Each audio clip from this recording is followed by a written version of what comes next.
I don't know how many of you likely know who the Avett brothers are. I got a little bit of an acknowledgement. The Avett brothers, they're a folk rock band built around two brothers. Turn this one off. Okay. A folk rock band built around two brothers, Scott and Seth. They play mostly acoustic music, blending traditional folk and bluegrass with a rock and roll energy and sensibility. My wife and I went to one of their concerts once, actually, and we looked around. We weren't the oldest there, but it has a younger, hipper sensibility. I have a few of their albums all the same. One of those albums is called The Carpenter. And the title song, I suppose, from that album is called The Once and Future Carpenter. Now, the Avett brothers, when they sing this song in the album, it's not about Jesus, the son of Joseph the carpenter. And yet I'm reminded of Jesus all the same, especially that title song from that album. I think Jesus would have liked it. I think he might have liked it a lot. Because here's the thing, when I think of that song, I often think of that song when I consider this morning's gospel. There's a particular line in it.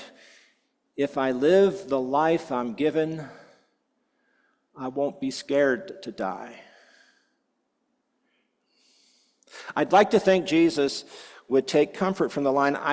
I like even to imagine him singing it out there in the wilderness. If I live the life I'm given, I won't be scared to die.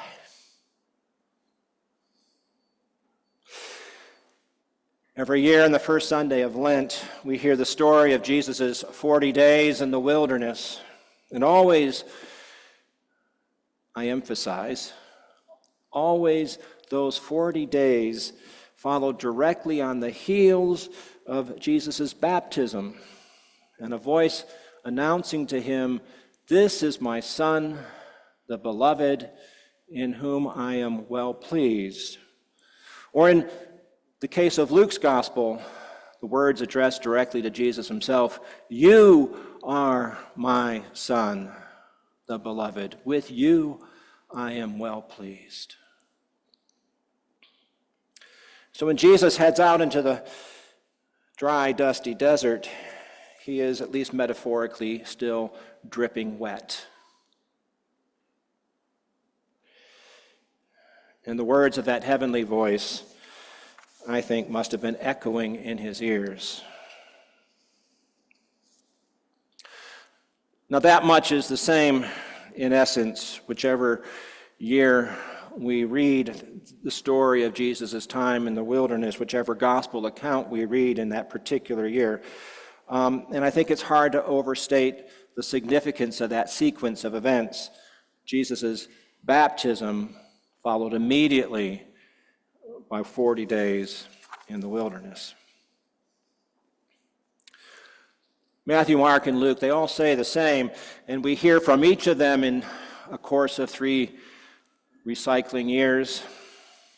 But the way Luke tells it for us this year, Jesus was never alone out there in the wilderness to face the taunting words of the adversary alone. Luke's gospel begins for us this morning. Jesus, full of the Holy Spirit, returned from the Jordan and was led by the Spirit in the wilderness, where for 40 days he was tempted by the devil. The devil tempts, but Luke says the Holy Spirit filled Jesus and accompanied him there in the wilderness. Now I wonder precisely what that means. We're told what the devil says, but what was the place of the Spirit out there? What, if anything, did the Spirit add to the conversation? Did the Spirit remind Jesus of what that voice from heaven said? You are my Son, the beloved, with you I am well pleased. For you see, it seems likely to me that the Spirit says, or stays with Jesus, I should say, in order to remind him of his identity as God's beloved. And what reinforces my sense of the likelihood of that is the fact that every one of the devil's temptations aims to challenge the idea. At least two of the temptations open with that very challenge explicitly and boldly stated. If you are the Son of God.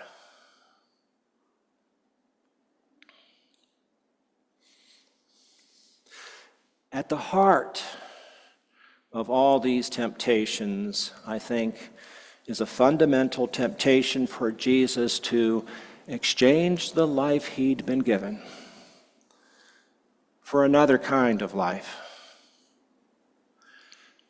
And that's the temptation that Jesus consistently rejects. He accepts who he is as a gift, all the while rejecting the idea that his God-given identity is a thing he could or should have to prove to himself or to anyone else.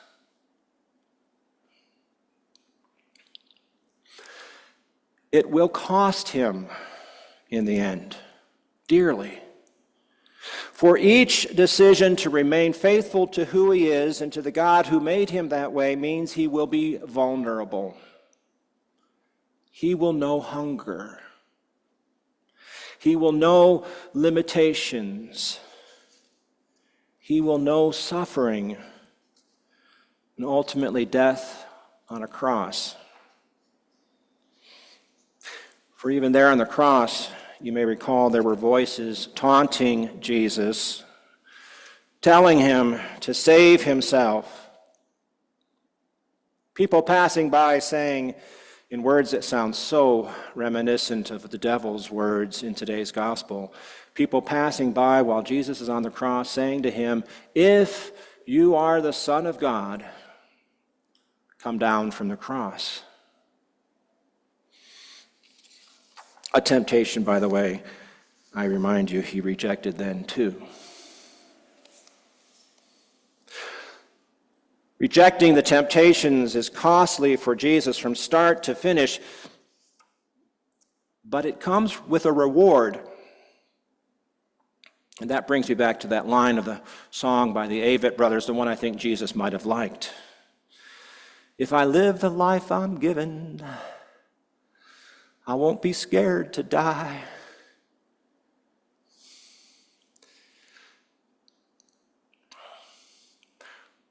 We face a similar temptation to Jesus. It's not the same, not in the particulars, of course. I trust none of us is tempted to believe that we could command stones to become loaves of bread, or that we could take control of all the kingdoms of the world, or that we could act recklessly and look for guardian angels to step in and save us from our own foolishness. No, I don't imagine we face precisely the same set of temptations described in this morning's gospel, but for all that, I think we face similar temptations all the same. We face them all the time, maybe every day. For we all have a voice that taunts, a nagging voice that tempts us to think less of ourselves, the adversarial voice that questions what the divine voice spoke to us at our own baptisms, telling me, you are God's child, God's beloved, with whom God is well pleased.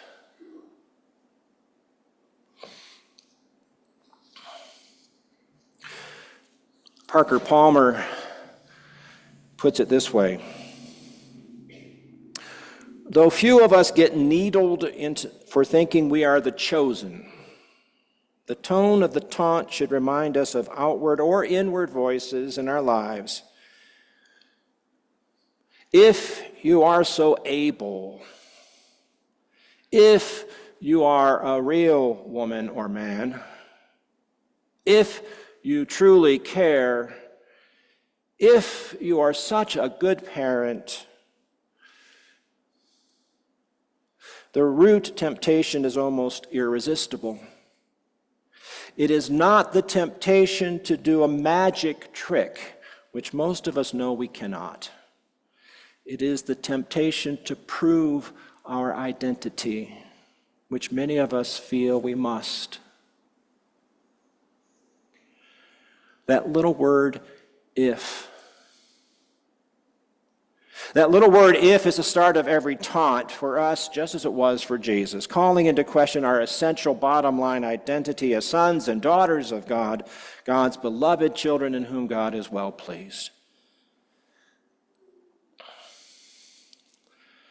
But the gospel truth is this: we need never worry that we could ever do anything to take away the unconditional love and grace of God. So we should never imagine that there is something we need to do to prove it to ourselves or to anyone else. As I said, the particulars for us are not the same as they were for Jesus in those temptations. But the fundamental temptation to think we have to prove our worth, it's not so very different all the same. That brings me back to the line from that song with the Avett brothers sang, the one I like to imagine Jesus singing along with them. If I live the life I'm given, I won't be scared to die.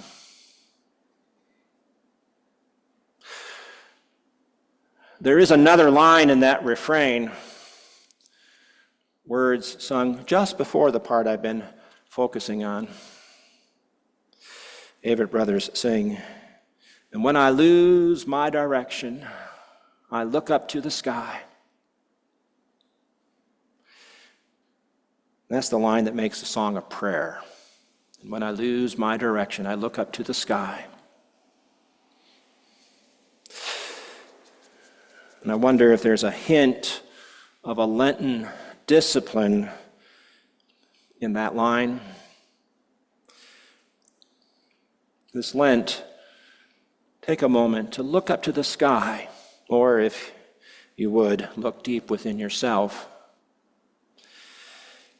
Either way, the point would be to listen for that still, small voice, that still, small, divine voice, the same voice that reminds us that we, like Jesus, were named God's beloved at the start. To live the life God has given us is all that any of us can be expected. And if we live the life we're given, we need not be afraid of anything. Easier said than done. But perhaps this season of Lent can be less about imagining we should take on an extra discipline to prove our worth, and more about accepting the gift of who we really are, with no apologies and no tolerance for anyone on the outside or any voice from the inside that might suggest we need to do anything more than accept the love that is given us.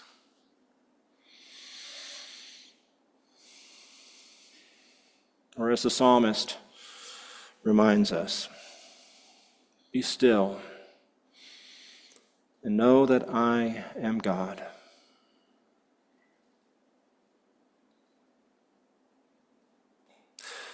Be still and know that I am.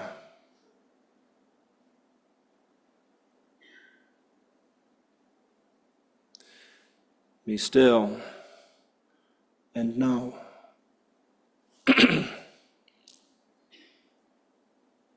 Be still.